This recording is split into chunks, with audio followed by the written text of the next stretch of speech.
Hello, friends. That's my Joe Rogan doing an ad for non-GMO bullets impression. It's Katie, and I'm here with a new podcast for you and with an offer. So the episode you are about to hear is the first in a new series by our friends at Longview. That's the new company run by Matt Bull and Andy Mills, both of whom you have heard on this show before. And their new series is called Strange Bedfellows. And when Andy came to me and he asked if we'd be interested in bringing their series to our listeners, my first response was no, absolutely not, because I'm bitter that Moose likes Andy better than me. And also because every time we drop some other show in the feed, we get at least a couple of complaints. Although, now that I think about it, there is a pretty simple solution to that problem. If you don't want to hear it, you could just not listen. Just an idea. Anyway, after hearing this first episode of Strange Bedfellows, I thought, okay, fine. I'll give the dog sitter what he wants because this is something that the listeners of Blocked and Reported are absolutely going to be interested in. This series is about, well, gay shit, trans shit. It's about how LGB became LGBTQ. It's about what brought this sometimes mismatched alliance together and why it seems to be breaking down. And the series is hosted by Ben Kawaller, who's also been on Blocked and Reported, and it's funny and thought-provoking and informative, and I think you guys are going to enjoy it. We've also got an offer for you. So Andy and Matt have very generously offered 3 months free of Longview's membership program to our Primo listeners. And if you redeem that offer and subscribe to Longview now, you can hear the full 3-part series of Strange Bedfellows before it goes out to the public. This offer is only available to our Primo subscribers, so to join us, go to blockedandreported.org, and to redeem this offer from Longview, there will be a link to join in the show notes of this episode. So enjoy the episode, and I have a feeling this one is going to lead to some robust discussion in the comments section, which you can always join at blockedandreported.org. All right, that's it. Thanks for listening, and Jesse and I will be back with more internet bullshit soon. The program we are about to present is a report on the homosexual lifestyle. We point that out for those who do not wish their children to see any portrayal of homosexual behavior.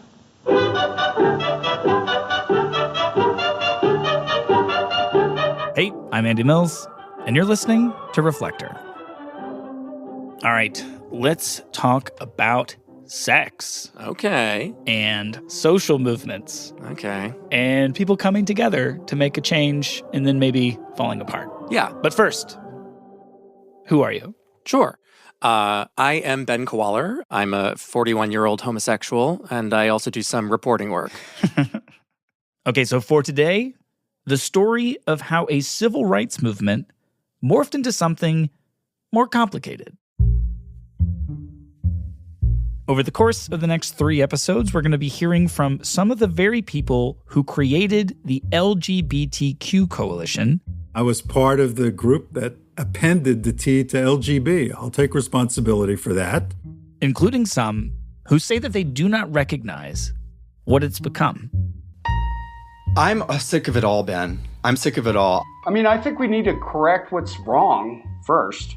And so that's a big thing, particularly the medicalization of children. So we need to form alliances with people who may not pass the perfection test of the most progressive among us and realize, hey, we got to work together if we're going to stop this very dangerous onslaught that is upon us right now. Ultimately, what we're going to do with this little mini-series is try and understand how and why a movement that in many ways had come to symbolize just how fast societies can change is now in the midst of a backlash and maybe even a breakup. And leading us through all of it will be very funny reporter Ben Kawaller. Excellent, thanks. Okay, so Ben, just start us off by explaining why it is you wanted to do this story.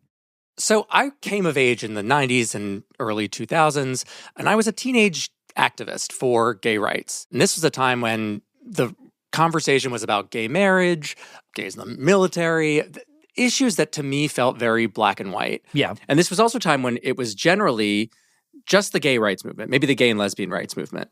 You know, you saw LGBT sometimes, but it wasn't what it is today, which is, you know, this sort of hodgepodge of letters, the LGBT or LGBTQ or LGBTQIA plus movement. And I never really knew how or why this collection of letters came together. Interesting. How did it come to be considered a cohesive community? What does it stand for now? And is it going to last? Because, frankly, it feels to me, and I hear this from other gays and lesbians a lot, that these different letters have really gotten to the point where we all kind of have different goals and ideas about sex and gender, or even reality. And I wanted to go back and piece together how we all got together in the first place and why we might be about to break up. All right, so let's go through it all step by step together. Okay. Where does that story begin? Well, what we now call the LGBT or LGBTQ plus movement started as the gay rights movement. And let me try and phrase this as provocatively but as accurately as possible. The gay rights movement was a campaign for the right to engage in sexual conduct that most of the country found pathological and repulsive. Most Americans are repelled by the mere notion of homosexuality. The CBS News survey shows that 2 out of 3 Americans look upon homosexuals with disgust, discomfort, or fear. 1 out of 10 says hatred. A vast majority favor legal punishment, even for homosexual acts performed in private between consenting adults. Right, I think that sometimes people forget that actually it wasn't that long ago. That being gay was essentially against the law. Yeah. Yeah, sodomy was illegal in 1960. Sodomy was illegal in all 50 states. It stayed illegal in nearly half the states through the 80s. And in some states, it wasn't legalized until 2003. And so up until that point, there were places in America where you could be arrested and imprisoned for doing butt stuff. Meaning, grown adults did not have the right to do as they pleased with each other in the bedroom or outside of the bedroom. Uh-huh. And when is it that people started to organize to change that, to change society? Well, today it's kind of popular to think of the start of the gay rights movement as the 1969 Stonewall Inn riots. This is when the police raided the Stonewall Inn, this gay bar in the West Village, which was something fairly common. But on this night, the gay men there decided to fight back and demand that they be allowed to congregate in this space without being harassed by the authorities. This eventually led to several days of street protests,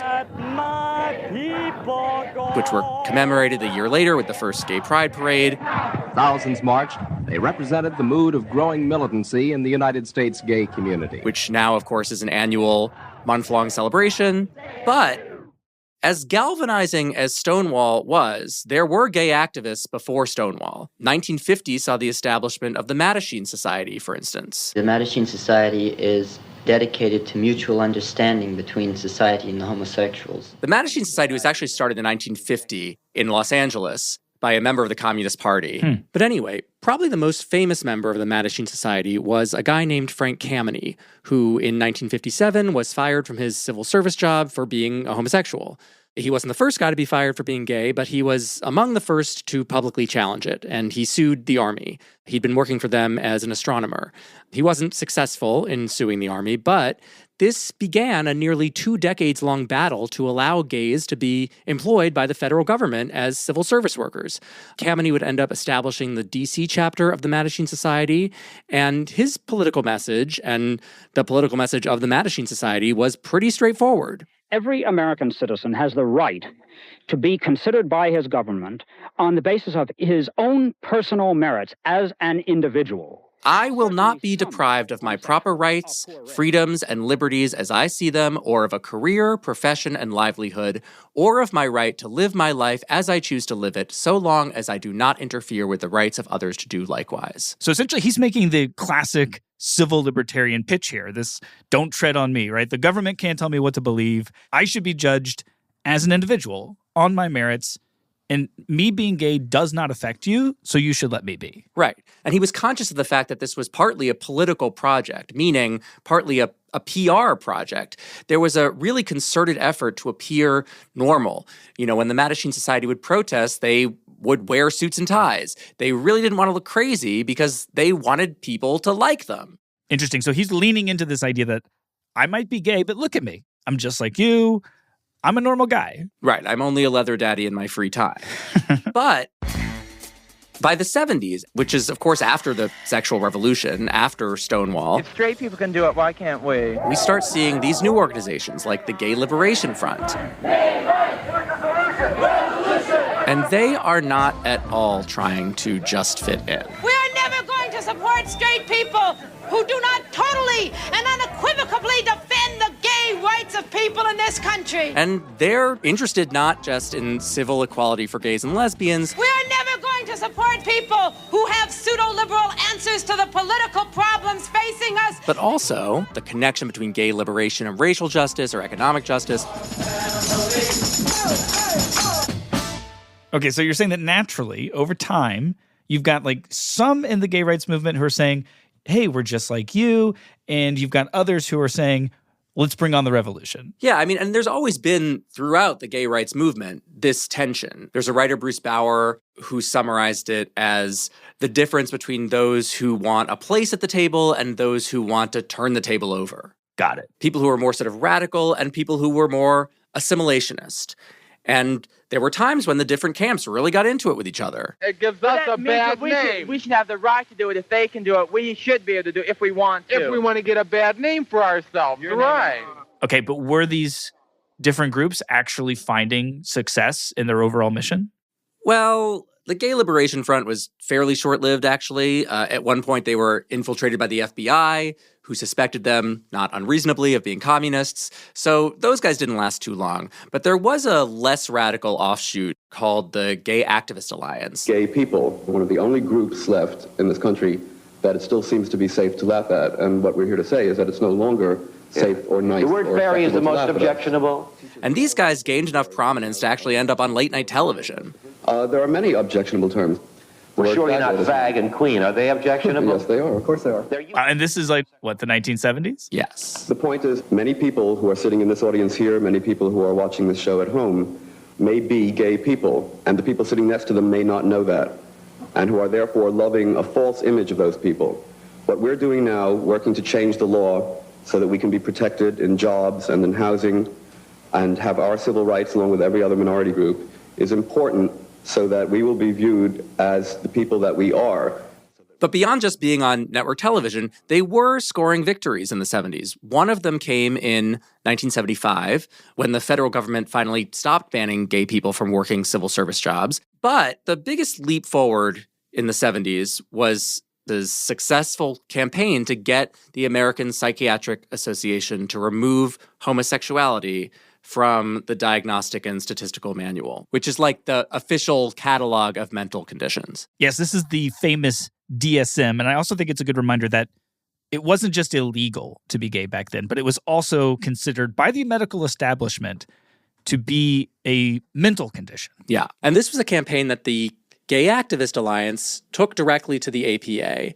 They demonstrated at their conventions. They gave presentations there. They set up kissing booths. There was also a group within the APA that called themselves the Gay PA.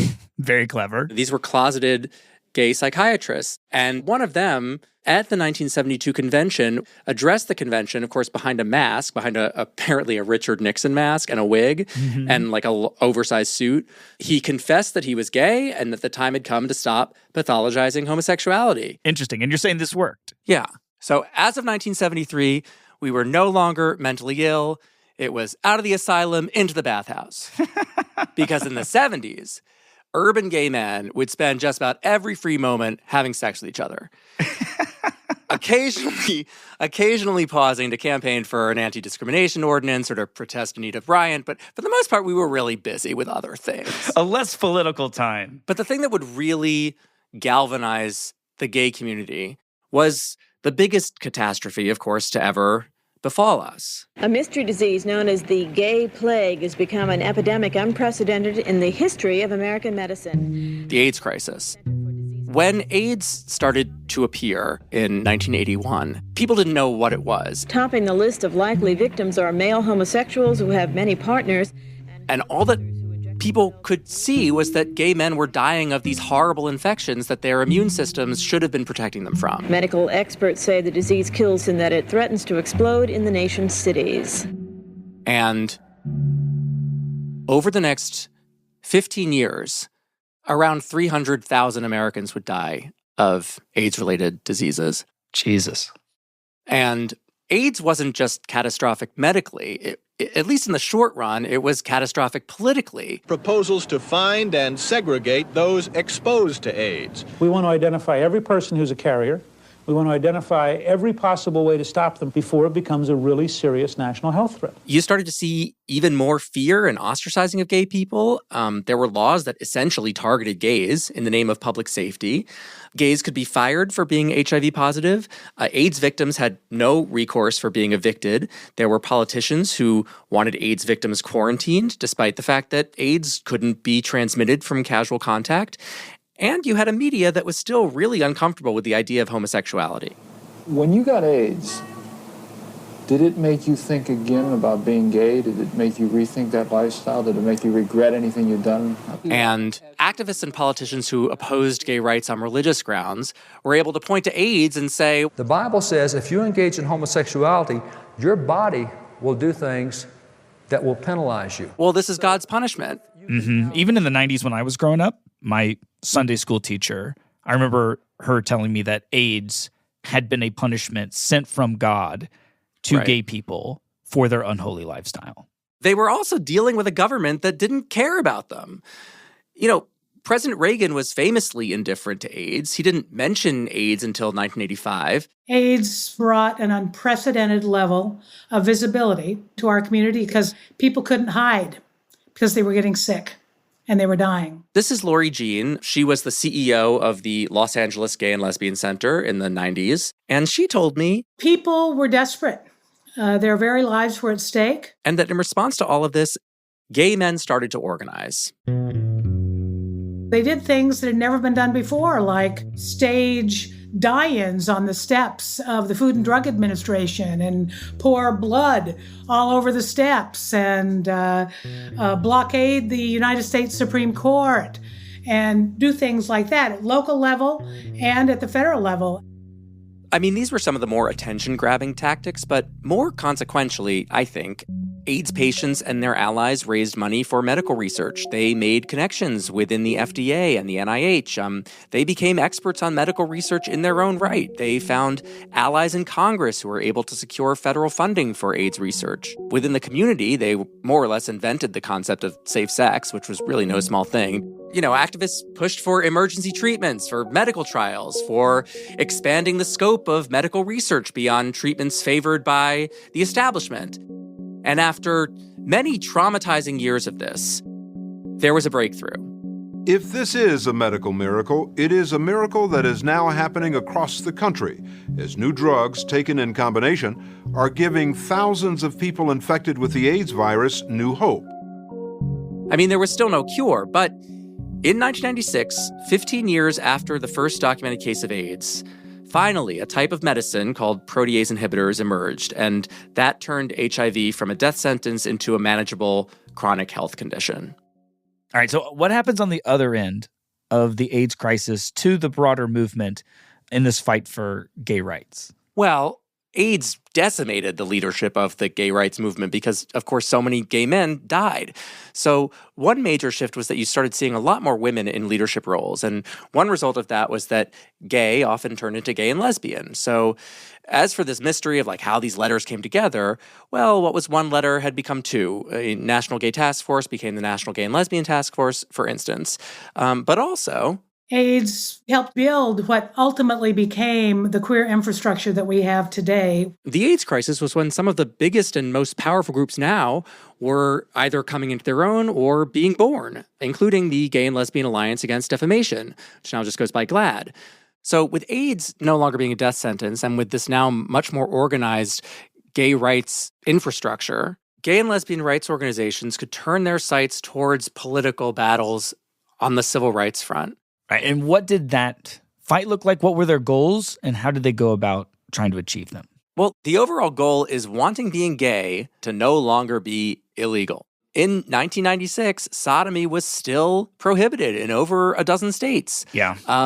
Gays couldn't serve openly in the military. Gays couldn't even form civil unions, let alone marriages. In fact, the 90s saw two major defeats for the gays on the federal level. I have come here today to discuss our nation's policy toward homosexuals in the military. President Clinton instituted Don't Ask, Don't Tell that barred gays from serving openly in the military, and he signed DOMA, the Defense of Marriage Act. The White House says the president has long opposed government recognition of homosexual marriages. That barred the federal government from recognizing same-sex marriage. So we had this depressing legal fight that was suffering losses, but just as importantly, these groups waged an organized social campaign. For example, HRC, one of these groups whose mission was really shaped by the AIDS crisis, started looking to the private sector, pushing corporations to adopt anti-discrimination policies in hiring. They pressured companies into extending domestic partnership benefits to same-sex couples who worked for them. So, maybe you can't get married to your boyfriend, but you can be on his health insurance, just like a straight married couple would be able to do. Interesting. Yeah, and they found success there, largely because anti-gay discrimination was getting less and less popular among the public. And why is that? Like you were saying earlier that in the 1960s, 2 out of every 3 Americans held a negative view towards homosexuals. What's changing in the 90s that's shifting the public's overall perception? Well, there was a semi-organic, semi-engineered cultural shift that just changed the way people felt about gay people. I mean, this was something that I experienced as a gay teenager. Mm-hmm. I was like the head of my high school gay straight alliance, and there was an organization that promoted ideas like Coming Out Day, which did not take off at my school, sadly. But more people just started coming out. I'm very proud of ministry all my life. There was more visibility on television. Men are hot. Of gay characters. I'm serious, I'm gay. I'm gay. I mean, we had Ellen DeGeneres, and they had... The relationship between a man and a woman for the procreation of children is natural. Pat Buchanan. Who was winning that popularity contest? And if people were not falling in love with the TV gays, they were starting to learn that gay people had been amongst their friends and family. Right. And in time, this social change starts paying dividends on the legal front. Most notably, a group called Lambda Legal would eventually end up overturning sodomy laws nationwide. Right. This is the Supreme Court case from 2002, 2003? 2003. So in a way, they successfully made it to where being gay is no longer illegal in America. And you also have the public who's growing more and more tolerant to the idea that being gay is not disgusting or awful. And this is all happening in the early 2000s. So where do things stand with the fight at this point? Around 2000 is when you start seeing the phrase marriage equality getting popular. Like if you look on Google, that phrase didn't really exist before 2000. And at that time, there wasn't great national support for same-sex marriage. Again, we didn't even have civil unions, so this all just seemed like a pipe dream to a lot of people. Right. Formal opposition to gay marriage had been part of the GOP platform since 1992. And as for the Democrats, the best they could say was that they opposed DOMA, but that was hardly the same as saying, we are for marriage equality. We are for the rights of people to get married no matter their sexual orientation. Yeah, I feel like people forget this now, but throughout the 2000s, the leading Democrats... I believe that marriage is between a man and a woman. Marriage is between a man and a woman, and states must respect that. I'm talking like Obama, Biden, Hillary Clinton. Marriage is not just a bond, but a sacred bond between a man and a woman. They were not subtle about their position on gay marriage. Yeah. So because that's what we were seeing on the federal level, this was a fight that had to be focused on the states. So you had groups like the Gay and Lesbian Advocates and Defenders. That's a different GLAAD. They brought the suit that would end up legalizing gay marriage in Massachusetts. You had groups like New York's Empire State Pride Agenda lobbying their legislature to pass same-sex marriage in New York. I always think of this as the Andrew Sullivan era.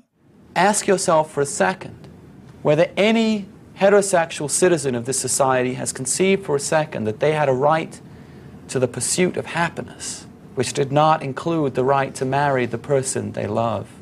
I just remember that as state by state was changing different laws, he was going on C-SPAN, he was giving these public talks. He was essentially making the argument that this was a civil rights case of equality. Right. How much deeper can it get in the ability to be a full and developed human being than the right to marry the person you love.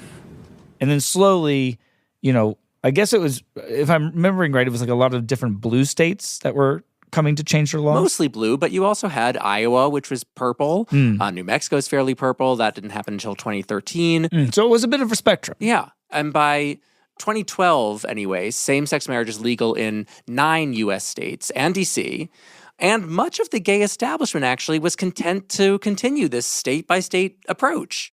I mean, there was a wariness, actually, of any attempt to pursue a Supreme Court ruling on marriage because a lot of people just weren't sure that they had the votes. Right, and if a Supreme Court decided that it wasn't constitutional, that might even upend the states where it had been legalized. Exactly.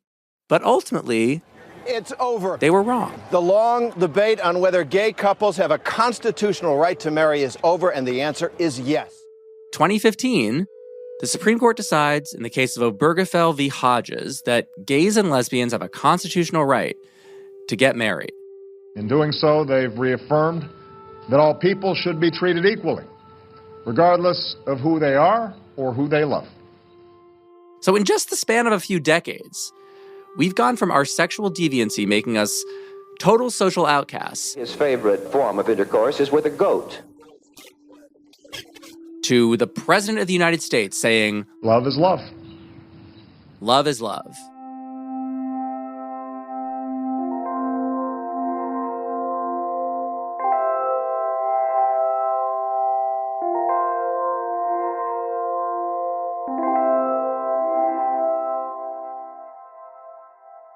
All right, so this is like when people start going, oh my God, look how fast things can change. Marriage equality is this win. It surprisingly like kind of becomes a political non-issue. How does that end up changing the gay and lesbian rights movement and what they're going to focus on going forward? Well, by the time 2015 had rolled around, it wasn't the gay and lesbian rights movement. It was now quite solidly the LGBT movement. And that meant that it was now time for the T's to have their moment. And to understand how we got there, we kind of need to go back a few years. And really, up until a few months ago when I started reporting on this, I thought I knew why the T's were part of the LGBT, but I was completely wrong.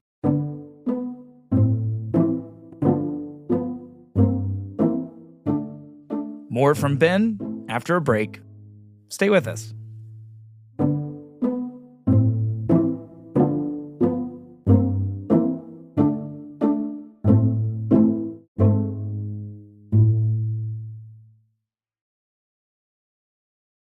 Imagine always getting funny looks when you walk down the street. Or worse, being the target of violence, harassment, even death, just because you don't fit into the easy categories of he or she. That's the reality for transsexuals, cross-dressers, anyone who doesn't fit into the easy categories of male and female.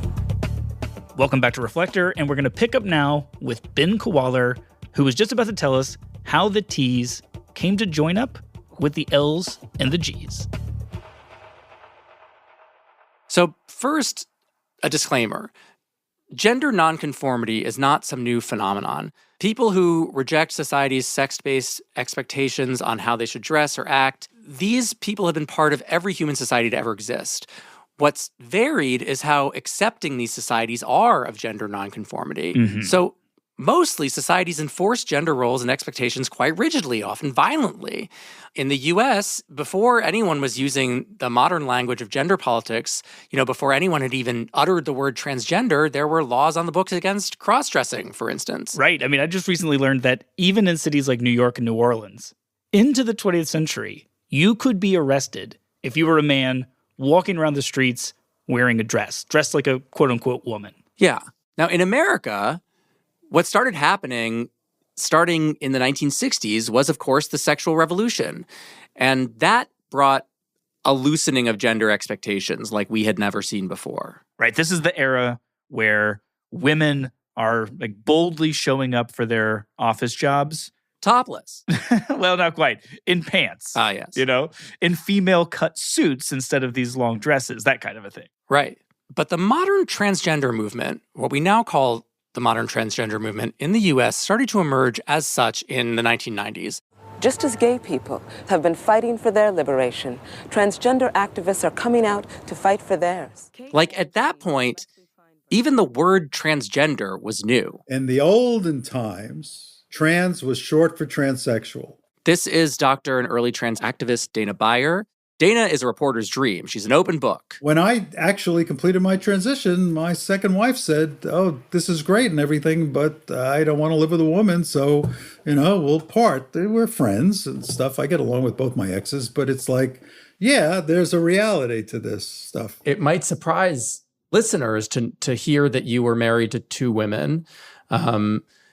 Certainly when I think, this is why I'm doing this podcast. I have all these assumptions and a narrative of my own that I don't really know if it's true. It just sort of seems true to me. I had always thought that the T's were sort of functionally gay men who liked to live as women. And so because we all sort of thought of them as gay men, sure, come along as well. It sounds like I'm totally wrong about... You're totally wrong. You thought we were all drag queens. I did. I don't know if I'd say it like that, but that's really something. So I basically thought, and this is somewhat embarrassing, that the T's were like gay plus, and they were not. You were active in the original fight to get the T's into the gay rights coalition. I was part of the group that appended the T to LGB. I'll take responsibility for that. And this was no small feat. We were different, and our needs were different. I should note that in the 90s, the word trans meant something somewhat different than what most people use it to mean now, and we'll talk more about that later. But for now, what's most important to know is that to the gay and lesbian establishment, this was not an obvious alliance. First of all, gays and lesbians were fighting for the right to have homosexual sex without penalization. And trans activists like Dana were fighting for the right to live as the opposite sex. Also, the transsexuals, as they called themselves at the time, who were the early leaders of the trans movement, were, for the most part, what we used to call M to F. These were biological males who would actually undergo hormonal treatments or surgical treatments and then live as women as best they could. But what I didn't realize is that they partnered romantically with women. Okay, this is interesting. You're saying that one of the reasons that it was not obvious that the T's would join up with the G's and the L's is because the T's, broadly speaking, were not gay. They were kind of straight. It depends on how you think of it. It depends on what you mean by gay. Many of them would identify as lesbians. Of course, as you might imagine, other lesbians didn't often see them that way. Right. Which led to other tensions. This being a bit messy, especially at first, makes total sense to me. Yeah. And finally, there was a medical aspect to the trans movement that, by the 90s at least, didn't exist for the gay movement. In general, most people understood that transsexual, transgender was a medical condition, whereas being gay was simply form of, sexual orientation and romantic attraction and stuff. Yeah, again, this makes sense to me because you have the G's who just were in this decades-long fight to demedicalize their sexuality, while the T's are in the midst of a fight to validate their need for medical care. Exactly. So at first, gay rights movement, trans rights movement, separate entities. Uh-huh. But in the 90s and then into the early 2000s, that started to change because the transgender movement increasingly saw the benefits of joining ranks. We wanted in to the building with the gay people because they had people in the Clinton administration back in the day, right? They had people who were walking the halls of Congress and during the Bush administration.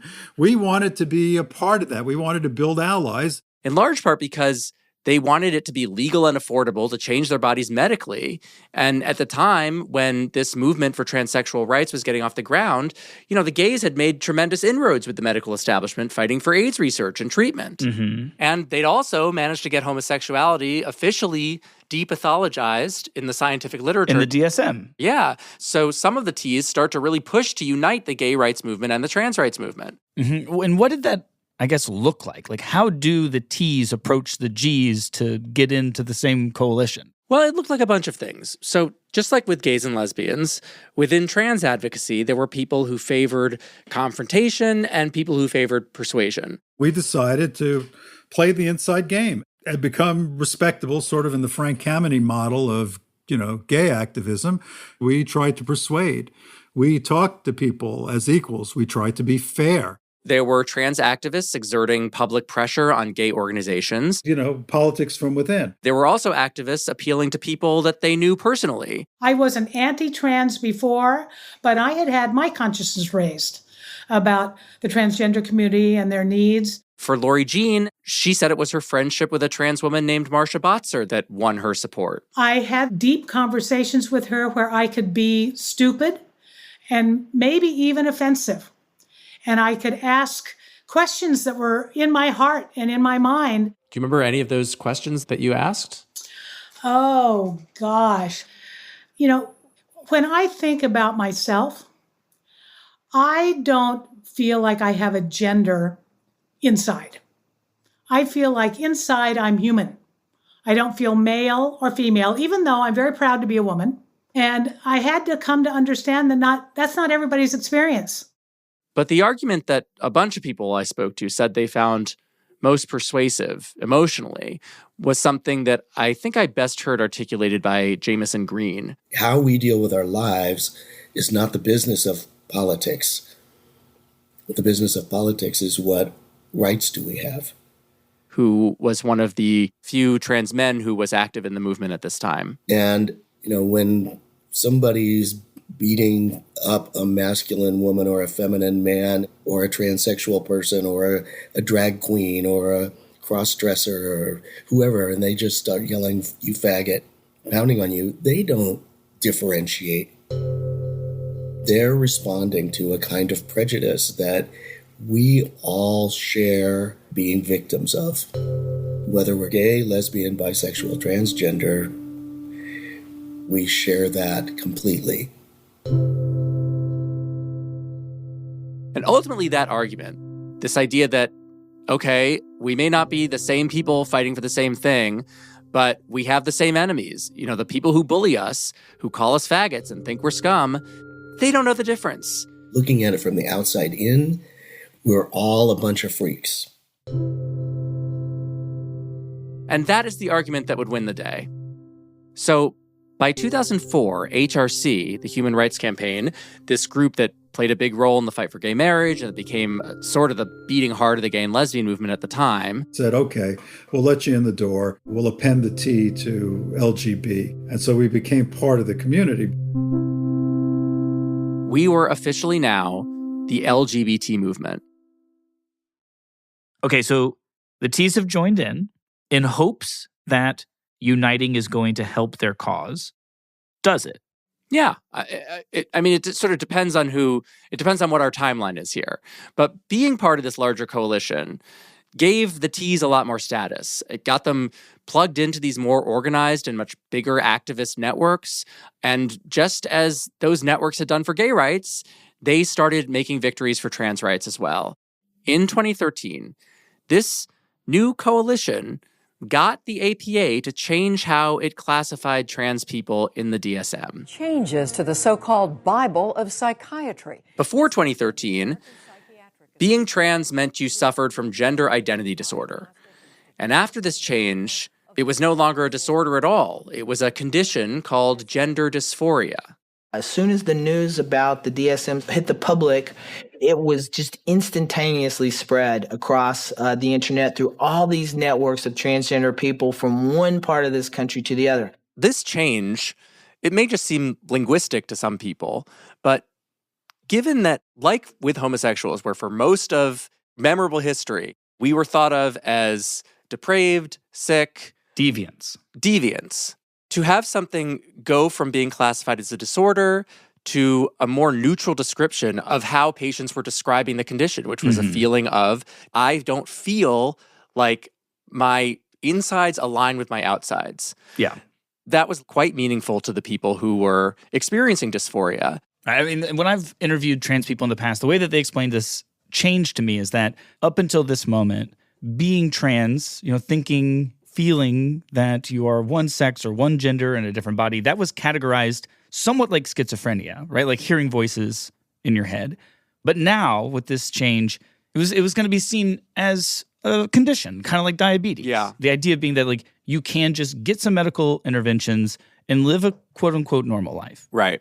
And whether or not you agree with that new definition, and many people don't, It was huge for many of the activists. I mean, this meant that healthcare providers and even health insurance companies would give greater access and cheaper care to people who wanted to get what we used to call a sex change without those people having to be labeled as disordered. So this big hurdle for many trans people was just leveled with that one sweeping change. However, as meaningful as this change was, there was an emerging tension in this coalition that was a sign of some of the troubles that lay ahead, some of the troubles that the movement is dealing with now. Turned out there were some other people who were part of this coalition, a group that didn't think that transness should be in the DSM at all.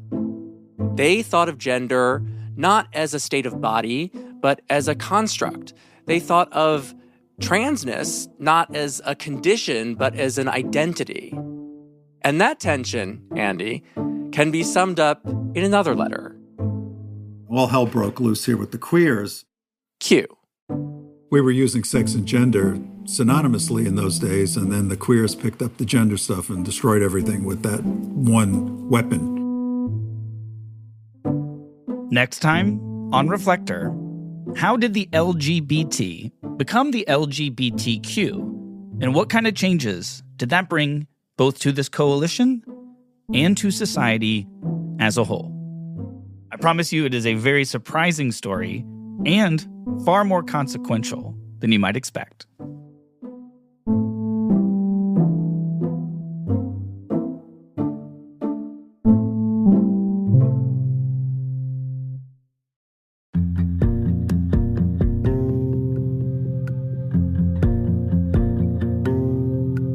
Reflector is produced by Longview. If you aren't yet a supporter, you will hear part 2 of this story next week. However, if you'd like to support our original independent reporting and hear the next 2 episodes right now, all you have to do is click on the link in our show notes, and for whatever dollar amount you want, become a subscriber. You can also visit us at longviewinvestigations.com or leave a comment and sign up for our newsletter at longviewinvestigations.substack.com. Together, we are working to build a new media landscape that is rooted in curiosity, deeper thinking, and more open minds. Thank you for listening, and we'll be back soon.